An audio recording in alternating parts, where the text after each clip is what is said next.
he accepted the role to be the campaign, to be the campaign team hesitantly. And hesitantly because, for what I know, he does not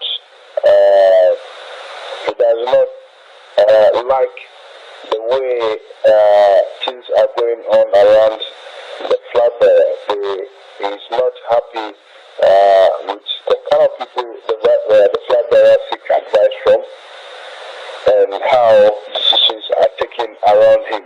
So he, for what I have gathered, has already warned the flag bearer about the consequence of surrounding himself with the kind of people he does, and kind of warn him that if he would accept the position, it means he would have to, the flag bearer would have to do away with some of these advisors who, according to him, does not have the campaign process, and which was how he came on board as a member of the campaign team. Sorry, excuse me. So, subsequent to that, a lot had happened. It appears that the flag bearer still take certain decisions, decisions from some of the people that, like the likes of that Honorable Botwe things are not equipped with the necessary experience and the emotional control to take those decisions. Great. David. So David, let's zero down. Let's put the spotlight on the nominee now, Dr. Matthew Opoku Prempeh. NPP Vona Miati says, Womupe Santinio, NSCano, Womukui Santinio Opoku Prempeh, and Mniade. And think what is all about this verse he went crying as Anyamoy? Who is saying? Well, let me say that the issue about the tribal affiliation or origin of Dr. Opoku Prempeh does not necessarily come in if it were just a general selection that was being done. For what you have gathered, you are aware that indeed a few weeks ago, a couple of weeks ago,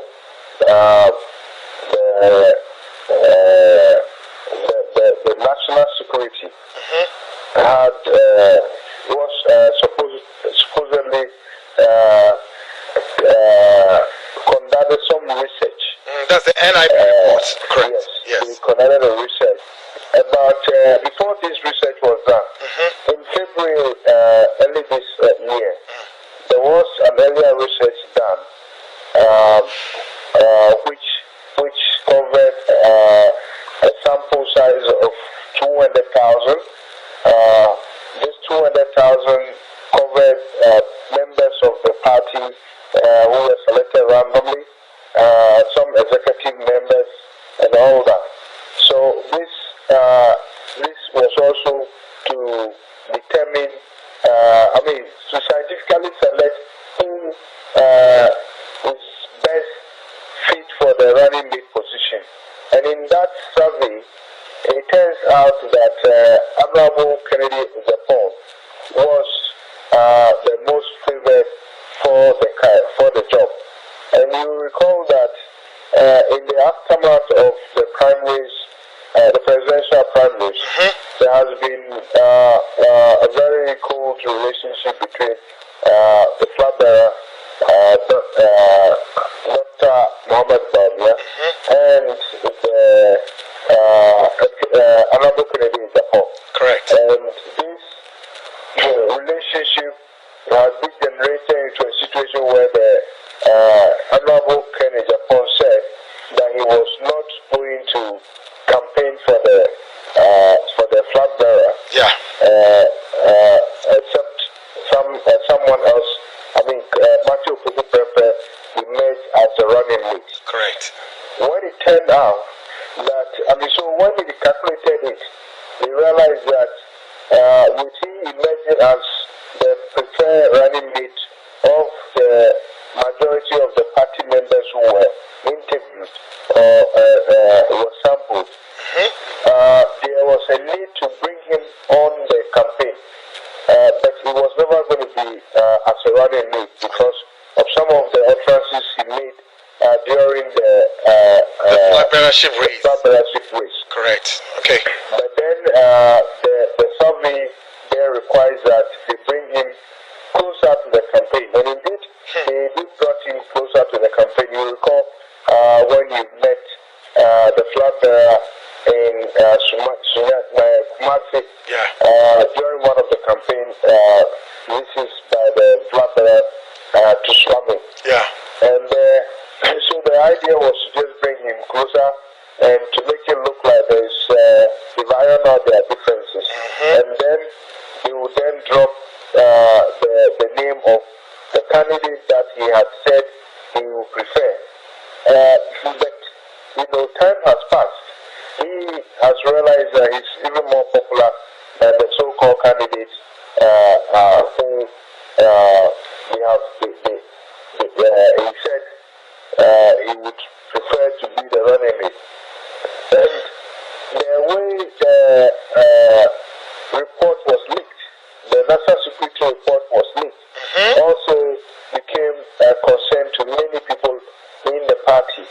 In fact, the second resurvey that was done, they narrowed down the candidates to only Ashanti region, those who have affiliates in the Ashanti, who are Ashanti region, who originate from the Ashanti region. So it was limited to Nabo, the chief of staff, who Madame Prima Opari, it's also the Honorable Minister for Education. So are you suggesting that this document, the NIB report, was leaked to these top people earlier before it got to the press, or another one? No, I'm saying that this report that got leaked is a product of the second survey. Okay. It was limited only to these 5 people who came from Ashanti region. I see. Or others who came, it was limited to candidates from Ashanti region. Yeah. As opposed to what was done in the earlier survey, which was a nationwide survey to scout who is more favorable to partner Dr. Mahmoud Bawumia. The earlier one was conducted with general candidacy of the party. So, for instance, you had Kennedy Japan, any other person who could emerge as the running mate. And that was what the party people voted for Kennedy Japan as their most favorite. So when another report is done of 5,000 respondents, and it's saying that it's Matthew Opoku Prempeh, it is very deceptive to tell the public that the most favored candidate is Dr. Opoku Prempeh and not Kennedy Japan. So that is the deception about, the consultation done, the supposed consultation done by the flag bearer. I see. Because, the party people are very, very important in this decision making. If that is what they are trying to project, then Kennedy Japan should have been named as the running mate. I see. So not the top of the great. So if I hear you right, David, does all these rendezvous pretty much suggest that the report somehow was skewed towards, as it were, to project Matthew Opoku Prempeh to some extent? Can you give us that sense of that? Exactly so. It appears that the report was supposed to have Dr. Opoku Prempeh as the running mate. And it's also, this can be explained by how the report got leaked just a day after, the survey was conducted. And, this survey is usually done at the expense of the president. Yeah. The president, is the one who orders the national security to brief it on some of these issues. And so when these surveys are done by the National Investigation Bureau, it is usually between the director of the bureau and the coordinator of national security and the presidency. So these three institutions are the only one who are allowed to see this report. So where it got leaked, it only be from one of these sources. Now, if you look at it, if this report is done, if the report is submitted by the coordinator to the presidency, it can only be given to the chief of staff. Exactly. And that is where the chief of staff didn't perform very well in that report. And so he could not necessarily be the one to leak this report. It definitely would have been leaked at the level of the national security. And, for what interest, your guess is mine. Your guess is as good as mine. Yeah. Great one. Now, David, for the purposes of what you and I are in as students of security and intelligence, can we share this with our listeners and viewers, and more to that of the software that the intelligence reports sometimes they use to write such reports for the purposes of avoiding leakages and all of that, and then it becomes more covert to one or two persons, and so it helps in the traces of where it may come from. What particular software that was adopted in putting some of this report that is difficult for somebody to trace? I think that. Can we share? What's the name? The technicalities of where it's leaked for, leaked from, and may not be necessary for in this particular discussion. But I mean, if you have to know, some of these reports in the past were done manually by the security operatives who are dispatched by their authorities. Great. And this usually, when this is done, the national security is a very secretive organization. Exactly. And so these things are kept, under wrap, and to only the destination that is supposed to go. So, but I think that with the help of modernity, it looks like they use different apps as well to collect this result, and that is what has been done.